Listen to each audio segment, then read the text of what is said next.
ذلك الكتاب لا ريب فيه هدى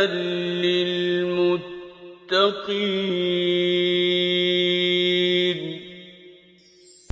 كتاب الله للأرواح روح به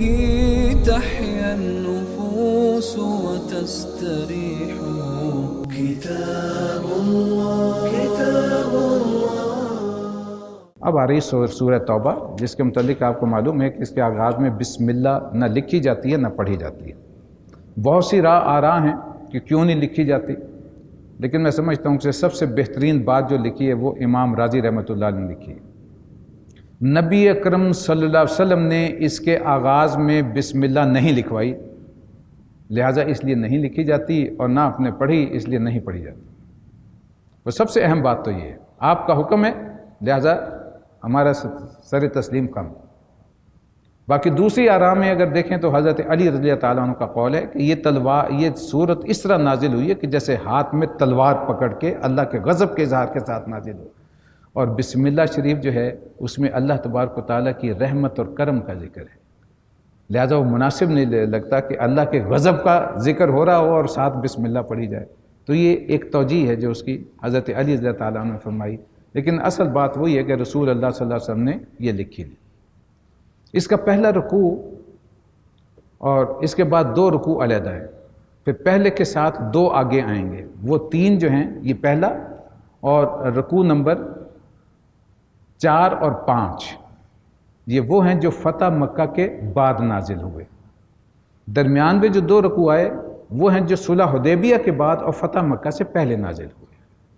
اس لیے یہ جان لیجئے کہ اپنی توجیحات کے اعتبار سے، انالیسس کے اعتبار سے، یہ سورہ مبارکہ قرآن مجید کی مشکل ترین صورتوں میں شامل ہے۔ اس کے بعد جو ہیں 4 رکوع تسلسل کے ساتھ، یعنی 6، 7، 8، 9، وہ ہیں 5، 6، 7، 8، 4 رکوع جو غزوہ تبوک سے روانگی سے پہلے نازل ہوئے، اور پھر اختتامی 7 رکوع جو ہیں وہ ہیں جو نبی اکرم صلی اللہ علیہ وسلم جب غزوہ تبوک سے واپس آ رہے تو اثناء سفر میں یا مدینہ پہنچنے کے بعد نازل ہوئے۔ ان 11 رکوع میں تمام کا تمام تبصرہ جو ہے وہ غزوہ تبوک کے سے پہلے کے حالات اور غزوہ تبوک کے بعد کے حالات، اور اس دوران میں جو منافقت کا معاملہ تھا جس طرح چل رہا تھا، اب منافقت کو سرے سے ختم کرنے کا اللہ تبارک و تعالیٰ کا جو ہے وہ ارادہ نظر آتا ہے، اس لیے کہ اب تحریک اپنے عروج پر پہنچ چکی ہے۔ اب مسلمانوں کا جو اللہ کے دین کا بین الاقوامی مرحلہ ہے پھیلانے کا، وہ شروع ہونے والا ہے، لہٰذا اب کسی صورت میں بھی منافقت کو برداشت نہیں کیا جا سکتا، لہٰذا ان سے سختی اور ان کا کلی استیصال جو ہے وہ مقصود ہے اللہ تبارک و تعالیٰ کے نزدیک۔ اس انداز میں یہاں سخت احکامات ہیں ان کے متعلق۔ ابتدا میں جو ہے وہ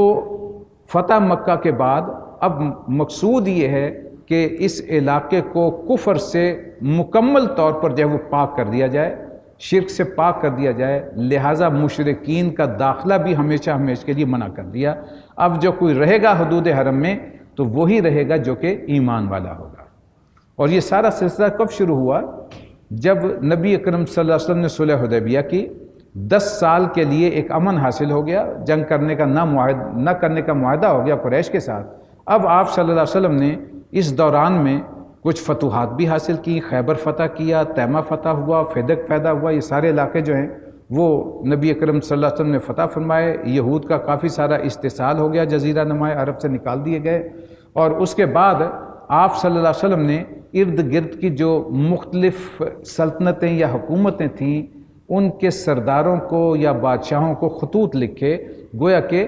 اب تک جو ساری جد و جہد اور تبلیغ کا سارا معاملہ تھا جزیرہ نماء عرب کے اندر تک محدود، اب اس سے باہر آپ صلی اللہ علیہ وسلم کی دعوت کا آغاز ہوا، یعنی آپ صلی اللہ علیہ وسلم کے دین کا جو بین الاقوامی مرحلہ ہے تبلیغ کا، اس کا گویا کہ آغاز ہو گیا، اور اسی کے نتیجے میں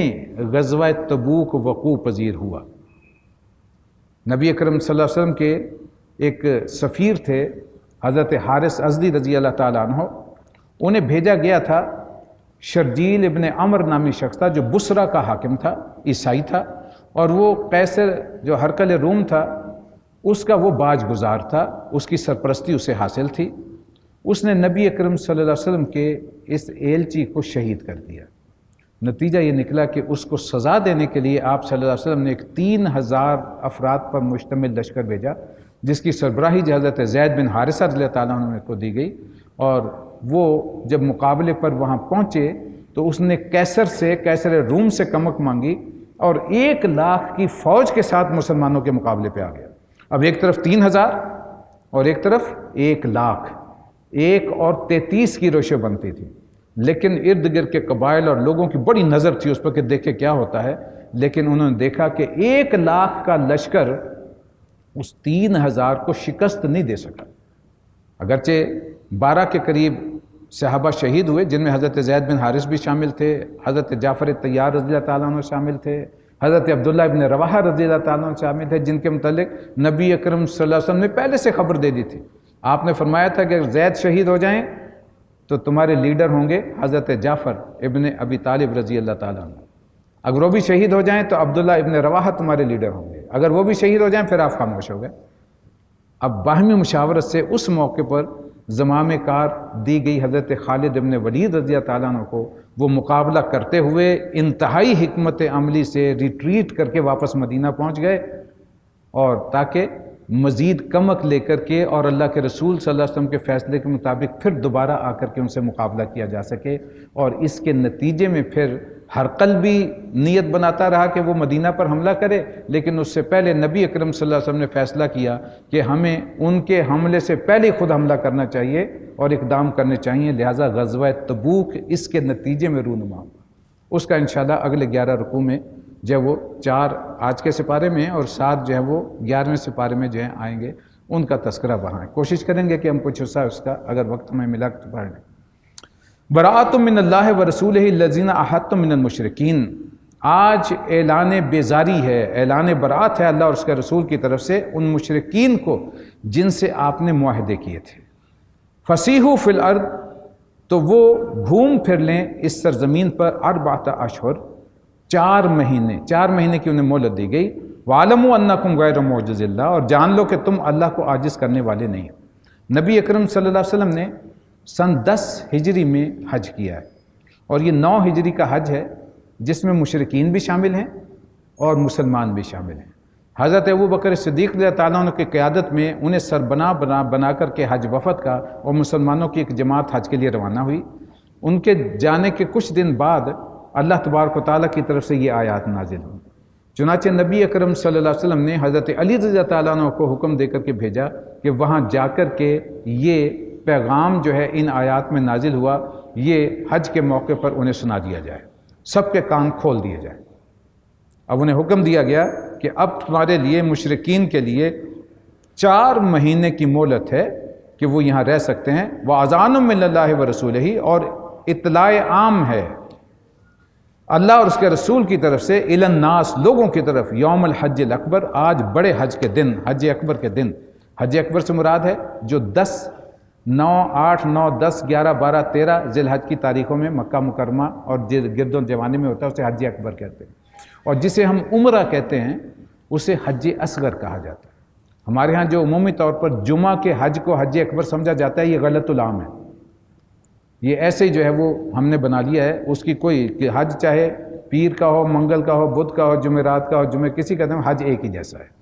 اس میں کوئی فرق نہیں۔ بڑا حج جو 10، 9، 10 ذی الحج کو ہوتا ہے، باقی عمرہ جو ہے وہ حج اصغر ہے، یہ حج اکبر ہے۔ تو آج حج اکبر کے دن یہ اعلان عام ہے تمام لوگوں کے لیے، ان اللہ بریء من المشرکین ورسولہ، اللہ بھی مشرکین سے بری ذمہ ہے اور اس کے رسول صلی اللہ علیہ وسلم بھی۔ فَإِن تُبْتُمْ،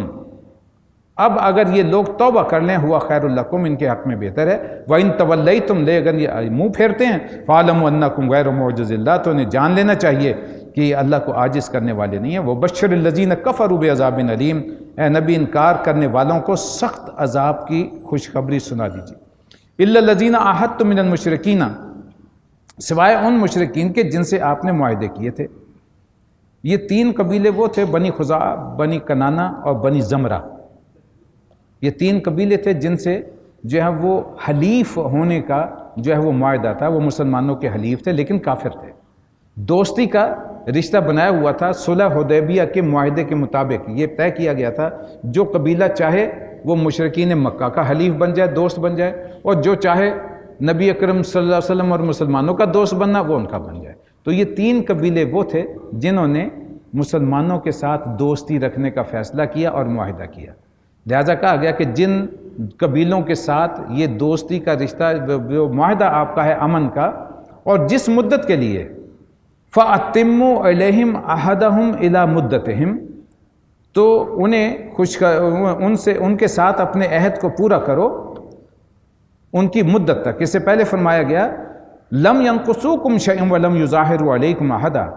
انہوں نے نہ تو اس معاہدے کی خلاف ورزی کی ہے اور نہ تمہارے خلاف کوئی اقدام کیا ہو۔ اگر وہ وہی معاہدے پہ گویا کہ قائم ہیں تو ان کی مدت جب تک مدت ہے معاہدے کی آپ ان کے ساتھ انہیں پناہ دیں گے۔ فَإِذَا انْسَلَخَ الْأَشْهُرُ الْحُرُمُ، اور جب حرام مہینے گزر جائیں، یعنی پناہ کے جو مہینے ہیں آیا ان کا معاہدہ پورے ہونے تک، اور 4 مہینے جو عام اعلان کیا گیا ہے، جب یہ مہینے گزر جائیں فَاقْتُلُوا الْمُشْرِكِينَ حَيْثُ وَجَدتُّمُوهُمْ، تو پھر قتل کرو مشرک کو جہاں کہیں بھی تم انہیں پایا، وَخُذُوهُمْ، انہیں پکڑو، وَاحْصُرُوهُمْ، ان کا گھیراؤ کرو، وَاقْعُدُوا لَهُمْ كُلَّ مَرْصَدٍ، اور ان کے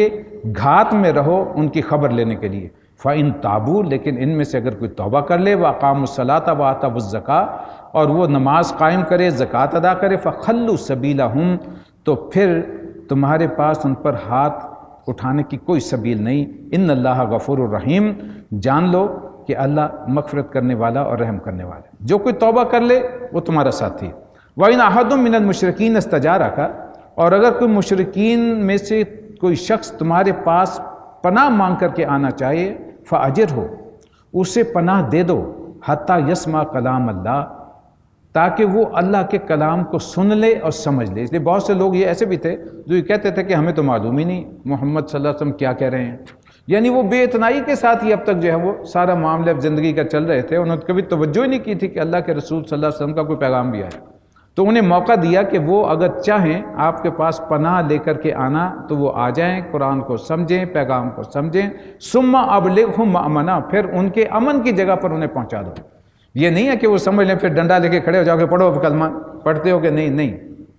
جو آنا چاہے دلی آمادگی کے ساتھ آئے، اسے اس کی امن کی جگہ پر پہنچاؤ تاکہ وہاں بیٹھ کے وہ فیصلہ کرے کہ میں نے ایمان کی طرف آنا ہے، کفر کی طرف جانا ہے۔ پورا انہیں موقع دیا گیا۔ ذالک بانہم قوم یعلمون، یہ اس لیے انہیں رعایت دی گئی ہے کہ یہ لوگ علم نہیں رکھتے۔ اب یہ دیکھیے دوسرا رکوع شروع ہوا اور اس میں اب قریش کے معاہدے کا ذکر ہے۔ یہ صلح حدیبیہ کے بعد اور فتح مکہ سے پہلے کا جو ہے یہ 2 رکوع جو اب آ رہے ہیں۔ کیف یکون للمشرکین عہد عند اللہ وعند رسولہ، بجز ان لوگوں کے جن سے تم نے مسجد حرام کے پاس معاہدہ کیا تھا، یہ صلح حدیبیہ کی طرف اشارہ ہے۔ فَمَا اسْتَقَامُوا لَكُمْ فَاسْتَقِیمُوا لَهُمْ، جب تک وہ تمہارے ساتھ معاہدے کی پابندی کریں تم بھی ان کے ساتھ پابندی کرو۔ ان اللہ یحب المتقین، جان لو کہ اللہ متقیوں کو جو بچنے والے ہیں ان کو پسند کرتا ہے۔ کیف یظہروا علیکم لا یرقبوا فیکم الا ولا ذمہ، لیکن دوسرے مشرکین کے ساتھ کیسے آپ کا کوئی عہد ہو سکتا ہے؟ اس کے لیے ان کا حال یہ ہے کہ اگر وہ تم پر قابو پا جائیں تو نہ تو وہ کسی معاملے میں قرابت کا کسی کا لحاظ کریں گے کہ یہ ہمارے رشتہ دار ہیں، ہمارے قبیلے والے ہیں، اور نہ ہی کسی معاہدے کی پابندی کریں گے۔ یردونکم بافواہہم، یہ اپنے زبانوں سے آپ کے جو ہے وہ راضی کرنے کی کوشش کرتے ہیں۔ وطابع قلوبہم، جبکہ ان کے دل جو ہیں وہ انکاری ہیں۔ واکثرہم فاسقون، ان میں سے اکثریت نافرمانوں کی ہے۔ یہ اشارہ ہے کہ جب وہ حادثہ ہوا بنو خزاعہ اور بنو بکر، بنو خزاعہ حضور صلی اللہ علیہ وسلم کے حلیف تھے اور بنو بکر تھے قریش کے۔ بنو بکر نے اپنا انتقام لینے کے لیے قریش سے مشورہ کیا اور رات کے اندھیرے میں بنو خزاعہ پہ حملہ کر دیا، ان کے بہت سارے لوگ مارے گئے، مال و اسباب لوٹ لیا گیا، اور قریش کے لوگ جو تھے وہ بذات خود بھیس بدل کے، منہ سر باندھ کے، اپنے آپ کو چھپا کے اس لڑائی میں شریک ہوئے ان کی مدد کے لیے۔ نبی اکرم صلی اللہ علیہ وسلم نے جب بنو خزاعہ فریاد لے کر آپ کے پاس پہنچے کہ یہ حادثہ ہو چکا تو آپ نے قریش مکہ کو کہا کہ بھئی تم نے معاہدے کی خلاف ورزی کی ہے، لہٰذا ان کے جو لوگ قتل ہوئے ان کا خون بہا ادا کرو یا ان کا قصاص دو، اور ان کا جو نقصان ہوا ہے وہ پورا کرو۔ اب ادھر سے جو جواب گیا وہ بڑا تنتناہٹ کے ساتھ گیا کہ ہم کوئی معاہدے کے پابند نہیں ہیں وغیرہ وغیرہ۔ گویا کہ ایک قسم کا انہوں نے معاہدہ توڑنے کا علل اعلان جو ہے وہ اظہار کر دیا، جس پر نبی اکرم صلی اللہ علیہ وسلم کیونکہ اب حالات اتنے تبدیل ہو چکے تھے کہ اب ان سے کوئی معاہدے کی ضرورت نہیں رہ گئی تھی۔ یہ سن 7 جو ہے وہ ہجری، یہ اس کا واقعہ ہے جس سال جو ہے عمرہ قضا ہو چکا تھا اور اس کے فوراً بعد یہ وقوع پذیر ہوا، اور سن 8 ہجری میں رمضان المبارک میں ہی مکہ فتح ہو گیا۔ اب حضور تو چاہ رہے تھے کہ موقع ملے یہ معاہدہ ٹوٹ جائے اور ہم مکہ پہ اب اقدام کر سکیں، لہذا ابو سفیان اب مدینہ پہنچے کہ کسی طرح اس معاہدے کو انٹیکٹ کر لیا جائے۔ انہیں احساس ہوا کہ ہم نے بڑی غلطی کر لی ہے، اب ہم میں وہ حالات نہیں ہیں کہ ہم مسلمانوں کا جو ہے وہ کسی طرح سرکوبی کر سکیں، اب ہم رسول اللہ صلی اللہ علیہ وسلم کا مقابلہ نہیں کر سکتے۔ اب مدینہ پہنچے، وہاں جا کے انہوں نے بڑی کوشش کی، پہلے حضرت ابو بکر رضی اللہ تعالیٰ عنہ سے ملاقات ہوئی، حضرت عمر سے ملاقات ہوئی، انہوں نے صاف جواب دے دیا کہ بھی سارا معاملہ رسول اللہ صلی اللہ علیہ وسلم کے پھر انہوں نے سوچا کہ اپنی بیٹی سے سفارش کروا لیں، ام حبیبہ رضی اللہ تعالیٰ عنہ ام المومنین، وہ نبی اکرم صلی اللہ علیہ وسلم کی زوجہ محترمہ ہیں، ابو سفیان کی بیٹی، وہ ان کے حجرے میں تشریف لے گئے۔ وہاں پہنچے، صبح کا وقت تھا اور وہ بستر رسول اللہ صلی اللہ علیہ وسلم کا بچھا ہوا تھا، وہاں پہنچے، انہوں نے جلدی جلدی ابا جان ذرا ٹھہریے، ابھی بیٹھیے نہیں، اور بستر جو ہے وہ لپیٹ دیا۔ اب ایک زیرک انسان تھے ابو سفیان رضی اللہ تعالیٰ عنہ، اس لیے کہ صحابی ہیں اور ایمان تو لے آئے فتح مکہ کے موقع پر، لیکن اس وقت تک کفر کی حالت میں تھے۔ انہوں نے کہا ابا جان یہ رسول اللہ صلی اللہ علیہ وسلم کا بستر ہے۔ انہوں نے سوال کیا کہ بیٹی یہ بستر جو لپیٹ دیا ہے کیا میں اس قابل نہیں اس پر بیٹھ سکوں، یا بستر اس قابل نہیں تھا کہ میں اس پر بیٹھ سکوں؟ آپ نے فرمایا کہ یہ اللہ کے رسول کا بستر ہے صلی اللہ علیہ وسلم، اور آپ کافر ہیں، نجس ہیں، مشرک ہیں، لہٰذا آپ اس قابل نہیں ہیں اس بستر پر بیٹھ سکیں۔ اب وہ سفارش کیا کرواتے، اپنا سا منہ لے کر کے واپس لوٹے۔ حضرت علی رضی اللہ تعالیٰ عنہ سے گزارش کی، جیسے رسول اللہ صلی اللہ علیہ وسلم کے پاس گئے تو آپ نے انکار کر دیا کہ ہماری تمہاری کوئی صلح نہیں، تم نے انکار کیا، اعلان کر دیا توڑنے کا، تو ہماری طرف سے بھی صلح ٹوٹ گئی، ختم۔ اور وہ اتنا سفر کر کے آئے تھے، صحن میں مسجد نبوی کے ملاقات ہوئی حضرت علی رضی اللہ تعالیٰ عنہ سے۔ آپ نے فرمایا کہ دیکھو یہ صلح تو اب دوبارہ نہیں ہوگی، تم اپنے طرف سے ایسا کرو، اعلان کر دو اونچی آواز سے کہ جی ہماری طرف سے صلح ہے۔ انہوں نے کہا کہ اس سے کوئی فائدہ ہوگا؟ یہ تو پتہ نہیں فائدہ ہوگا کہ نہیں ہوگا، تمہاری اپنی تسلی ہو جائے گی۔ لہٰذا انہوں نے کھڑے ہو کے اعلان کیا کہ بھئی ہماری طرف سے صلح انٹیکٹ ہے، ہم نے کوئی صلح نہیں توڑی ہے۔ یہ کہہ کے وہ چلے گئے، جا کر مکہ پہنچے تو انہوں نے پوچھا بھی کیا کر کے آیا؟ انہوں نے کہا جی ایسے ایسے واقعہ ہوا۔ انہوں نے کہا یہ تو کوئی بات نہ ہوئی۔ تو یہ صورتحال تھی کہ جب نبی اکرم صلی اللہ علیہ وسلم نے اسے جو ہے وہ ٹھکرا دیا اس صلح کو، کہ اب آپ جانتے تھے کہ اب معاملہ صلح کا نہیں ہے، قریش میں وہ سکت باقی نہیں رہ گئی جو کسی زمانے میں تھی، اور یہ موقع ہے کہ اب ان پر ایسی چوٹ لگائی جائے کہ باطل کا استیصال ہو جائے اور حق کا غلبہ ہو جائے۔ یہی مشیت تھی اللہ تبارک و تعالیٰ کی، جس کے مطابق یہ سارے فیصلے ہوئے۔ ظاہر ہے جو کچھ ہو رہا تھا، وما ينطق عن الهوى ان هو الا وحی یوحی، آپ جو بھی کرتے تھے، جو بھی بات کرتے تھے، جو عمل کرتے تھے، وہ وحی کی بنیاد پر ہوتا تھا، چاہے وہ وحی خفی تھی، چاہے وحی جلی تھی۔ تو فرمایا گیا کہ یہ زبانوں سے آپ کو راضی کرنے کی کوشش کریں گے، آئیں گے معاہدے جوڑنے کے لیے، لیکن ان کے دل میں ابھی وہ بات نہیں۔ اشتروا بآیات اللہ ثمنا قلیلا فصدوا عن سبیلہ، انہوں نے اللہ کی آیات کے بدلے تھوڑی سی قیمت وصول کی ہے، یعنی دنیاوی مفادات کی خاطر ایمان کو تج دیا۔ اللہ کے رسول صلی اللہ علیہ وسلم 13 سال تک تمہارے درمیان میں جو ہے وہ تمہارے ساتھ جو ہے وہ محنت کرتے رہے اتنی، اور تم نے مان کے ہی نہیں دی۔ انہم ساء ما کانوا یعملون، پھر یہ جو ہے فصدوا عن سبیلہ، پھر اللہ کے راستے میں رکاوٹ بن کے کھڑے ہو گئے۔ انہم ساء ما کانوا یعملون، بہت برے کرتوت تھے جو یہ کرتے ہیں۔ لا یرقبون فی مؤمن الا ولا ذمہ، دیکھو مسلمانوں، یہ اہل ایمان کے معاملے میں کسی قرابت کا خیال نہیں کریں گے، یعنی اگر تمہارا ان سے مقابلہ ہو گیا، اگر آپ نے انہیں موقع دیا کفر کو پھر پنپنے کا، تو یہ کسی نہ دوستی کا لحاظ کریں گے نہ کسی رشتہ داری کا۔ وَأُولَئِكَ هُمُ الْمُعْتَدُونَ، اور یہ وہ ہیں جن کی طرف سے ہمیشہ آپ پر زیادتی ہوتی رہی۔ فَإِن تَابُوا، ہاں البتہ ایک ایکسیپشن ہے کہ اگر توبہ کر لیں، وَقَامُوا الصَّلَاةَ، نماز قائم کریں، وَآتُوا الزَّکَاةَ، زکوٰۃ ادا کریں، فَإِخْوَانُكُمْ فِي الدِّین، پھر تمہارے دینی بھائی ہیں۔ وَنُفَصِّلُ الْآيَاتِ لِقَوْمٍ يَعْلَمُونَ، گویا کہ ایک ہی آپشن رہ گئی کہ یا تو ایمان لے آئیں یا اب انہیں ختم کر دیا جائے گا۔ وَنُفَصِّلُ الْآيَاتِ لِقَوْمٍ يَعْلَمُونَ، اس طرح ہم اپنے احکامات واضح کرتے ہیں جو جاننے والے ہیں ان کے لیے۔ وَإِن نَكَثُوا أَيْمَانَهُمْ، اور اگر اے مسلمانوں یہ اپنے عہد اور قسموں سے پھر جائیں من بعد عہدہم وطعنوا فی دینکم، اور تمہارے دین پر حملے کرنے شروع کر دیں، فقاتلوا ائمۃ الکفر، پھر ان کفر کے علم برداروں کے خلاف جنگ کرو، انہم لا ایمان لہم، اس لیے کہ ان کی قسموں کا کوئی اعتبار نہیں ہے، لعلہم ینتہون، تاکہ یہ باز آ جائیں۔ گویا کہ اب یہ تلوار سے باز آئیں گے، آپ کی باتوں سے یہ تو پہلے باز نہیں آئے۔ ذلك الكتاب لا ريب فيه هدى للمتقين